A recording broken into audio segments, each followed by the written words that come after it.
এখন থেকে আপনি এয়ারটেল কাস্টম কেয়ারে ফ্রিতে কথা বলতে পারবেন। অনেক সময় সিম থেকে টাকা কেটে নেয় এবং বিভিন্ন প্রয়োজনে কাস্টম কেয়ারে কথা বলার প্রয়োজন হয়।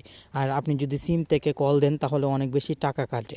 তাই এই টেকনিকটি ব্যবহার করে আজকের পর থেকে আশা করি কাস্টম কেয়ারে ফ্রিতে কথা বলবেন। ভিডিওতে একটি লাইক করে দিন এবং কমেন্ট বক্সে আপনার মতামত জানিয়ে দিন। এরকম ভিডিও প্রতিদিন পেতে আমাদের সাথেই থাকবেন। প্রথমে এজন্য আপনি ডায়াল করবেন 157। অ্যান্ড্রয়েড মোবাইলের মাধ্যমে সেমভাবে ডায়াল প্যাডে চলে যাওয়ার পর ডায়াল করবেন 157। এই কোড নাম্বারটি ডায়াল করে কল দিয়ে দিবেন আপনার এয়ারটেল সিম দিয়ে। কল দেওয়ার পর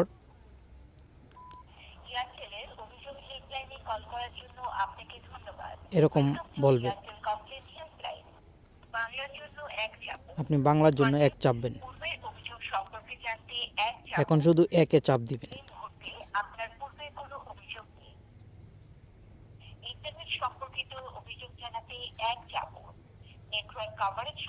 পুনরায় এক চাপবেন।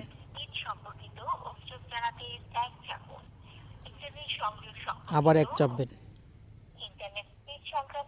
আবার এক চাপবেন। যতক্ষণ পর্যন্ত আপনার অভিযোগটি গ্রহণ না করা হবে ততক্ষণ পর্যন্ত আপনি এক চাপতে থাকবেন। অলরেডি আমার অভিযোগটি গ্রহণ করা হয়েছে। এখন কিন্তু একটি মেসেজের মাধ্যমে তারা জানিয়ে দিবে যে মেসেজটিও চলে এসেছে। এই যে দেখেন, প্রিয় গ্রাহক, আপনার অনুরোধ নম্বর, আমার অনুরোধ নম্বরটি কিন্তু এখানে দিয়ে দিয়েছে তারা।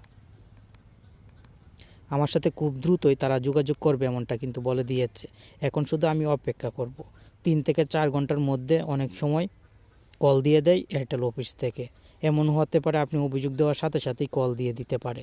তখন আপনি ফ্রিতে কাস্টম কেয়ারে কথা বলতে পারবেন। আশা করি ভিডিওটি ছোট্ট হলেও আপনার কাছে ভালো লাগলো। ধন্যবাদ।